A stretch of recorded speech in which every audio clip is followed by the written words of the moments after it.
timurnya SCC, ya, timurnya SCC. Ustaz Bilal Kiblat. Beliau ini saking ikramul ini, kiblat, memuliakan kiblat. Beliau ini kalau jalan ke arah timur berjalan, bukan kondisi mengajar, berjalan saja.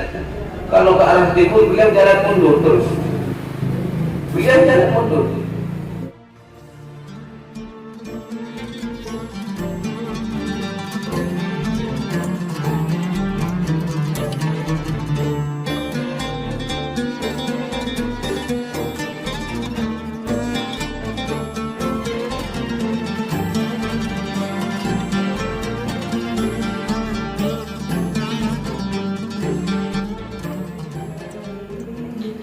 Assalamualaikum warahmatullahi wabarakatuh. Bismillahirrahmanirrahim. Ila hadratin Nabi Mustafa Muhammadin sallallahu alaihi wasallam wa ala alihi wa ashabihi wa azwajihi wa dhurriyyatihi wa qurrati wa sayyidatihi min al-anbiya wal mursalin wal ulama'i wal awliya wa al-a'immatul mujtahidin ila hadratil malaikati wa qurrati wa al-anbiya wa sallallahu alaihi wa sallam.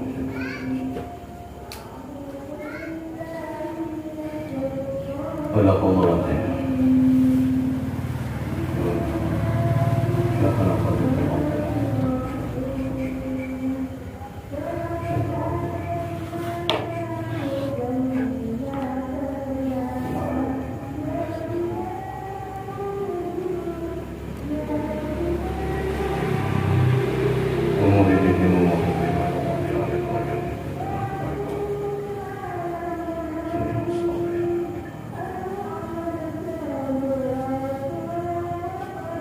وعلى ما نوينا وعلى ما نوى أسلافنا الصالح وعلى آله من يقول كل صالح بنية القبول وتمام كل مسؤول معه.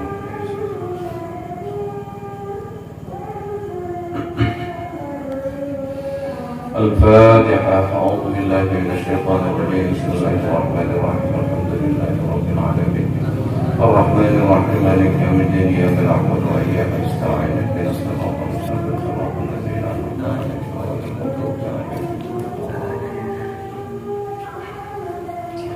بسم الله الرحمن الرحيم. الحمد لله رب العالمين وبه نستعين على أمور الدنيا والدين والصلاة والسلام على أشرف الأنبياء والمرسلين سيدنا محمد وعلى آله وصحبه أجمعين.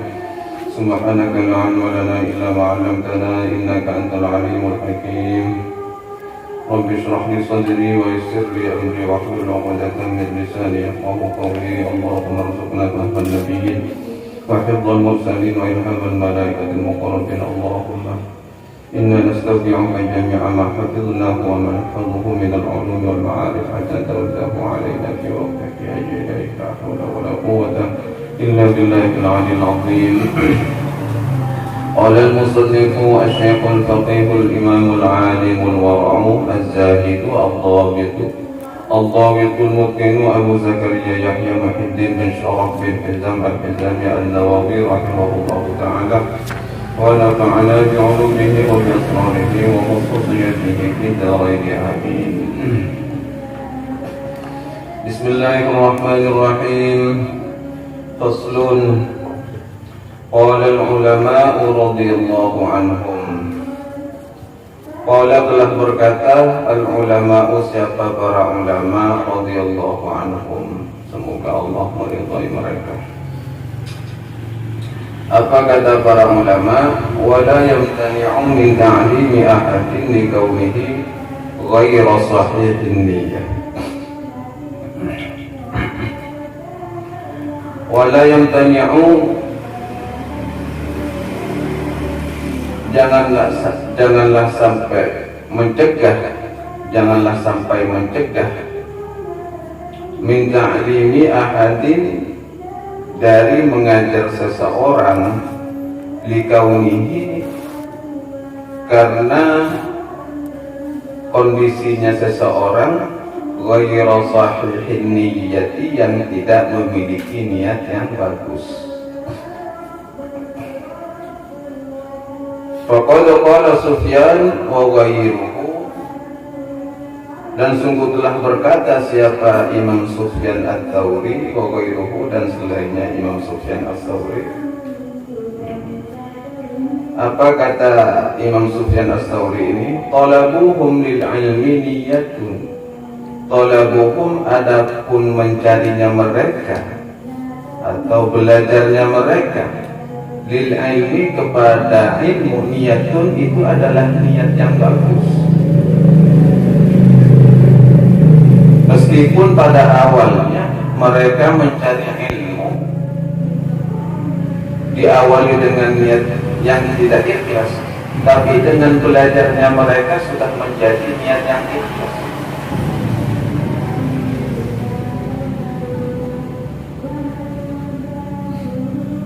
Waqalu, dan mereka berkata, artinya orang-orang yang pernah menuntut ilmu, mencari ilmu yang awalnya mungkin tak ikhlas, mereka berkata, talabna al-ilma li ghairillahi. Talabna, kami telah mencari ilmu. Talabna, kami telah mencari al-ilma, kepada ilmu, li ghairillahi, bukan karena Allah Ta'ala. Niatnya bukan karena Allah Ta'ala. Kami dulunya mencari ilmu yang niatnya memang bukan karena Allah Ta'ala. Artinya memang tujuannya tujuan lain.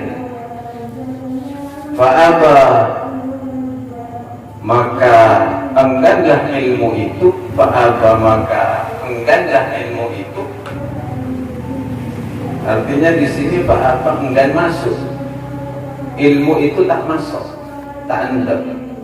Illa ayyakuna, sehingga ada niat itu illa lillahi, kecuali karena niatannya karena Allah Subhanahu wa ta'ala.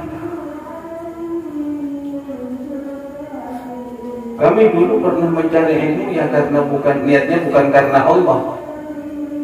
Lalu ilmu itu enggan masuk, sehingga sampai kita memiliki niatannya ikhlas karena Allah.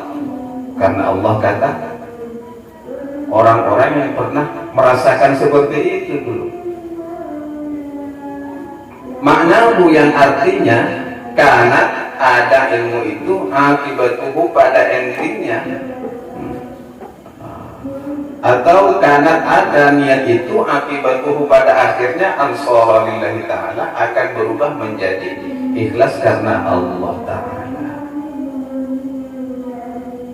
Niat itu akan serta-merta, bukan serta-merta ya, akan berubah pada akhirnya menjadi lillahi ta'ala. Sebab apa? Kita perlu kaji. Awalnya mungkin kalian menuntut ilmu itu bukan karena Allah, tapi kalian itu lama-lama akan berpikir, karena apa? Karena ilmu itu susah masuk ke dalam jiwa kalian. Ilmu itu tidak mau masuk ke dalam jiwa yang tak ikhlas karena Allah, susah. Kalaupun masuk, mudah hilang. Masuk, mudah hilang. Begitu ya maksudnya. Paham? Jadi pertanyaan buat kalian, apa kok ya mata cekak? Ilmu saya kandung kok mata tidak cekak? Apa yang saya pelajari kok tidak pernah paten? Kok mudah lupa? Itu perlu perbaikan nih niat. Mungkin ada niat yang tidak bagus, yang tidak ikhlas karena Allah, niatnya perbaiki. Kalau memang niatnya sudah ikhlas karena Allah, wah, dengan mudahnya ilmu akan masuk dan akan menetap di dalam sanubari seorang murid, seorang pencari ilmu. Selain daripada itu, juga seorang guru harus memiliki metode-metode tersendiri agar seorang murid terus dididik untuk menjadi murid yang berkualitas ikhlas, memiliki keikhlasan. Makanya mulai dari kemarin pembahasan tentang muallim ini harus mutaharridon, kata Imam Nawawi, kepada guru menekankan, memotivasi agar murid itu nantinya memiliki niat yang ikhlas. Karena kalau tak ikhlas, susah ilmu itu masuk. Jadi maknanya begitu. Fa'aba, ilmu itu enggan masuk ke dalam jiwa seseorang yang tidak memiliki ikhlas lillahi ta'ala. yang niatnya tak lillahi ta'ala itu tak akan pernah masuk. Kalaupun masuk ya cepat hilang. Ini perlu diperhatikan oleh kita semua. Begitu pentingnya niat. Begitu pentingnya niat. Karena ilmu itu adalah cahaya. Al-ilmu nurun. Ilmu itu adalah cahaya. Sehingga di saat cahaya yang pastinya tentunya membawa kebaikan, tidak akan bisa bersanding dengan niatnya yang berdampak kepada keburukan. Ini dikupas jelas ini di kitabnya Imam Ghazali, kitab Ihya Ulumuddin. Jadi penekanan tentang keikhlasan ini penting.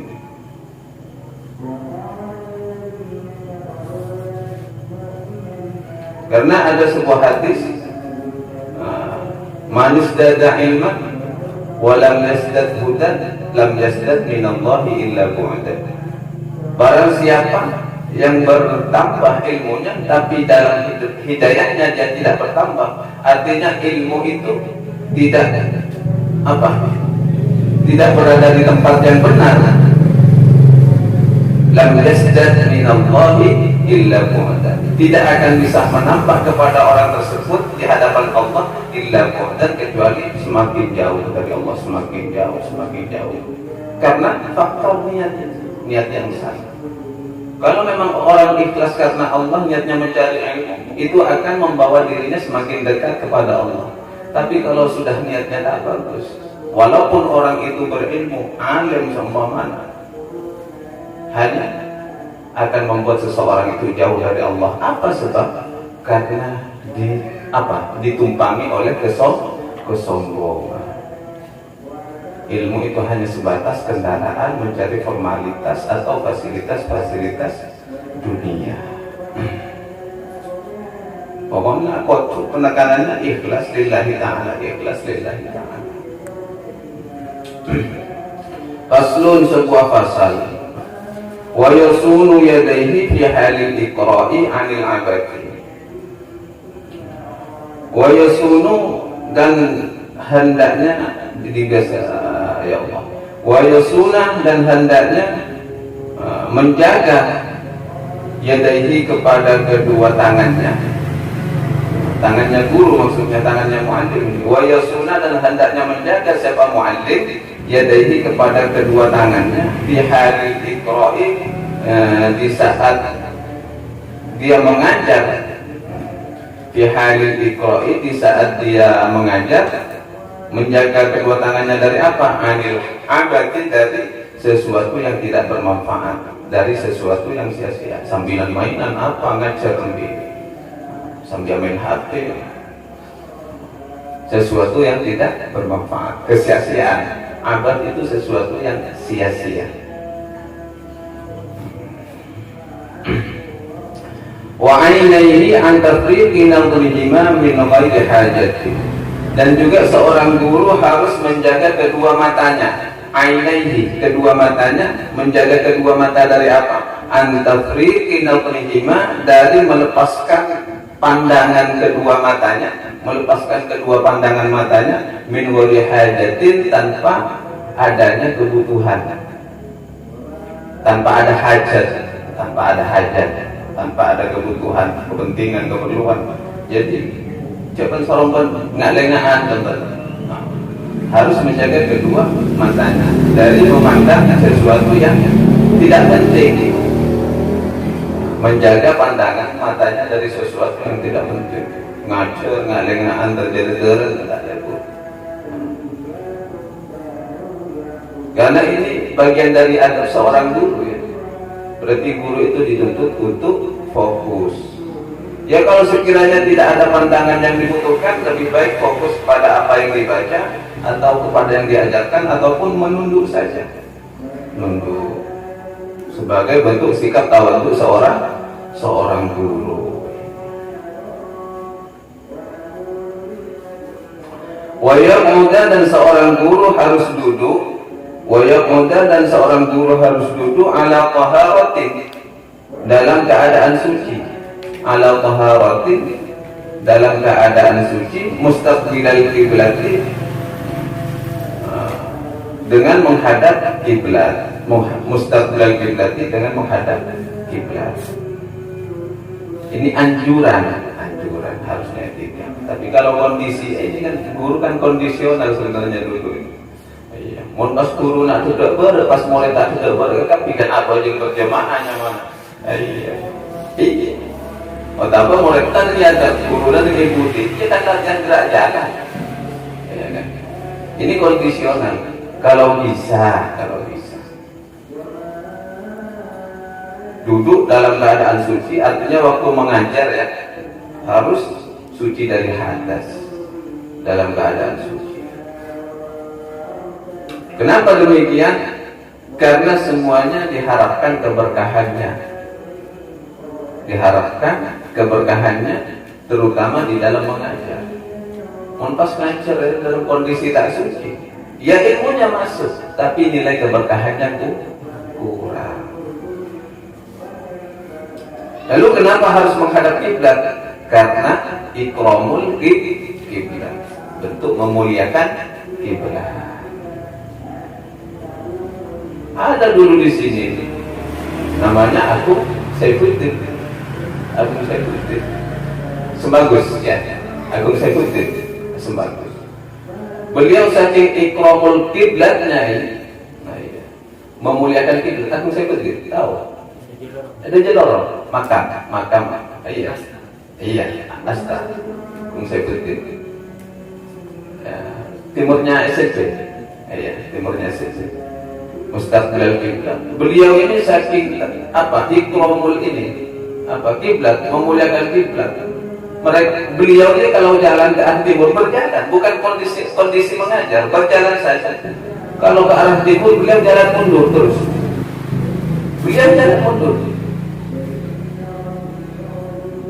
Sampai pun meludahnya beliau ini tak pernah meludah ke arah kiblat. Meludahnya tak pernah meludah ke arah kiblat. Memuliakan kiblat.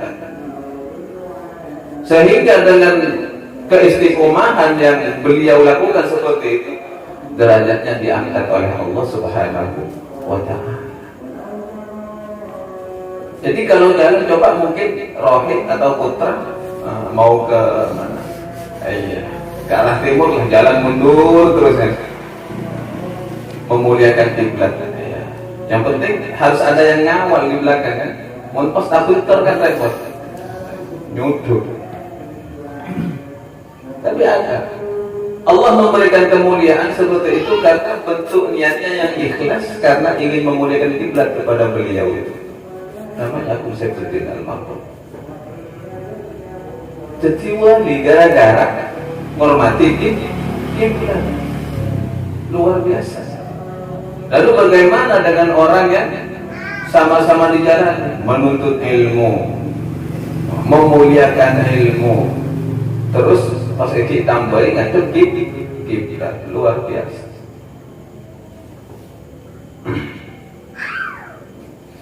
Wa yajlisu biwaqarin, dan hendaknya seorang guru yajlisu, duduk siapa guru, biwaqarin, dengan sikap yang wibawa.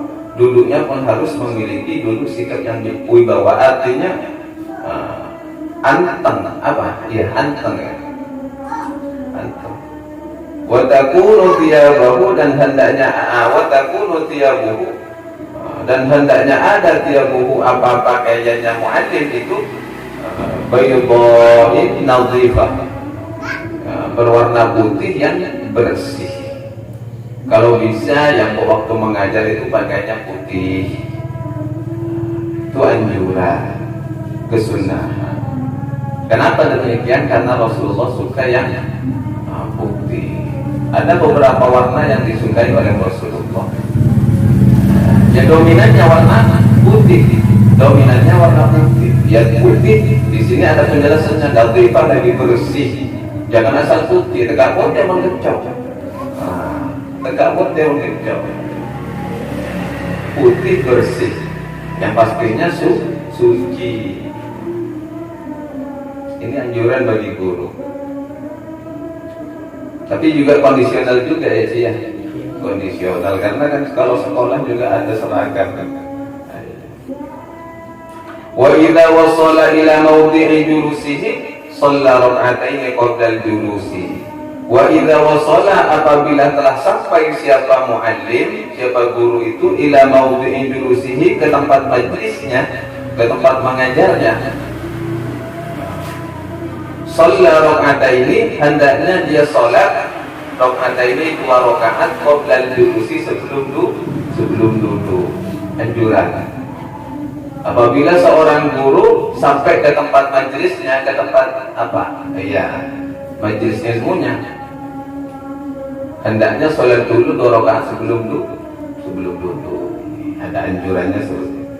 Sawa'un kana, sama saja ada, al-mawdi'u, tempat itu, masjidan, yaitu masjid, atau ghairihi, atau selainnya masjid. Yang penting kalian masuk majelis ilmu ini, anjurannya ya sholat dulu 2 rakaat. Ini sudah jarang yang dilakukan oleh muallim ini. Tapi ada masih beberapa yang muallim yang menjalankan anjuran yang seperti ini. Begitu masuk majelis taklimnya, sholat dulu 2 rakaat. Ya tujuannya tidak lain, ya hanya ingin mengharap keberkahan ilmu. Karena antara ilmu yang diajar dan mengajar sama-sama mendapat ilmu. Yang mengajar juga dapat ilmu baru, yang belajar juga dapat ilmu baru, sama-sama dapat ilmu. Apalagi kalau sudah seiring dengan ilham yang diberikan oleh Allah.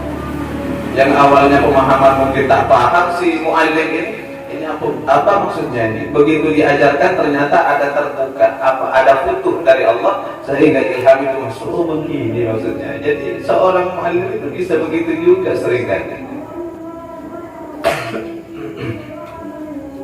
Jadi anjurannya ya sholat dulu 2 rakaat, membuka keberkahan, pintu keberkahan itu dibuka.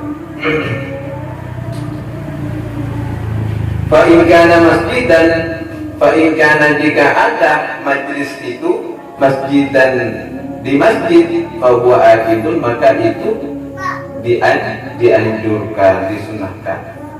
Apa akid? Ditekankan gitu. Karena masuk masjid ada aturannya.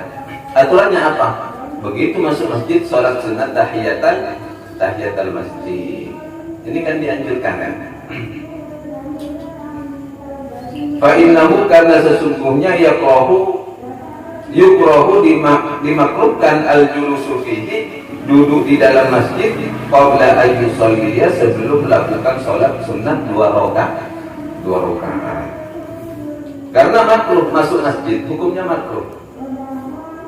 Kalau kebalikannya sunnah kan makruh. Kalau kebalikannya wajib, haram.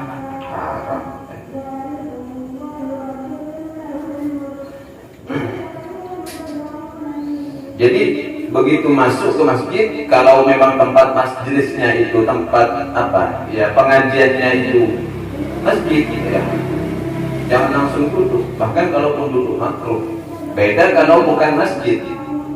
Seandainya pun langsung ngajar, langsung duduk untuk ngajar, itu tidak ada kemakruhan.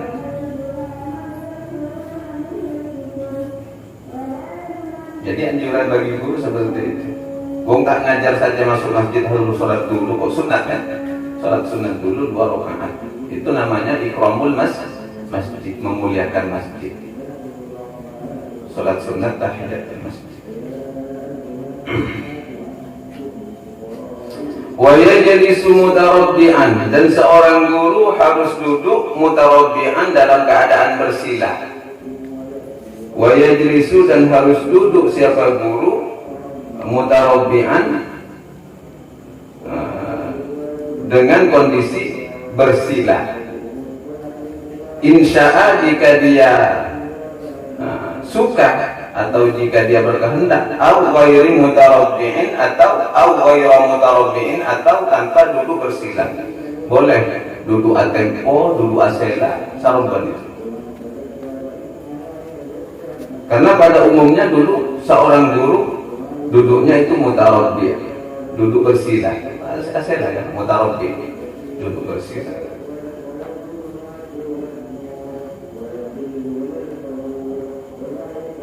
Rawa telah meriwayatkan Abu Bakar bin Abi Daud As-Sajistani. Siapa Abu Bakar bin Abi Daud As-Sajistani? Bi isnadihi, yang sanadnya an Abdullah dari Abdullah bin Mas'ud radhiyallahu anhu. Jadi Abu Bakar bin Daud As-Sajistani meriwayatkan dengan sanadnya yang bersambung sampai Abdullah bin Mas'ud radhiyallahu anhu. Apa kata Abu Bakar bin Abi Daud ini? Kana yuqri'un nas fil masjid jariyan ala rukbatayhi. Karena ada yaqra'u, membaca siapa orang, karena ada siapa muallim, yuqri'u, membaca siapa muallim an-nasa kepada manusia fil masjid, di masjid, jariyan hal dalam keadaan apa? Jasian, atempo, duduk di atas lutut itu. Apa? Duduk di atas lutut. Jasian ini duduk di atas lutut, mungkin atempo itu apa? Duduk seperti duduknya bersimpuh. Bersimpuh. Duduk di atas lutut namanya begini ya. Bersimpuh. Jasian, ya bersimpuh. Jasian itu ya duduk di atas lutut ya. Bersimpuh. Ada yang mutarabbi, ada yang bersila. Ala rukbatayhi, jadinya duduk ala rukbatayhi, di atas dua lututnya, ya bersimpuh. Jadi sudah menjadi kebiasaan para ulama salafun saleh dari dulu di saat menimba ilmu atau mengajar, itu kondisi duduknya seperti itu. Yang jelas belum pernah ada keterangan waktu mengajar itu pas ajar rukong dadak. Ada ajar rukong. Dia biasa ajar rukong amai domino, iya kan? Ada ajar rukong. Karena sebagai penghormatan kepada ilmu.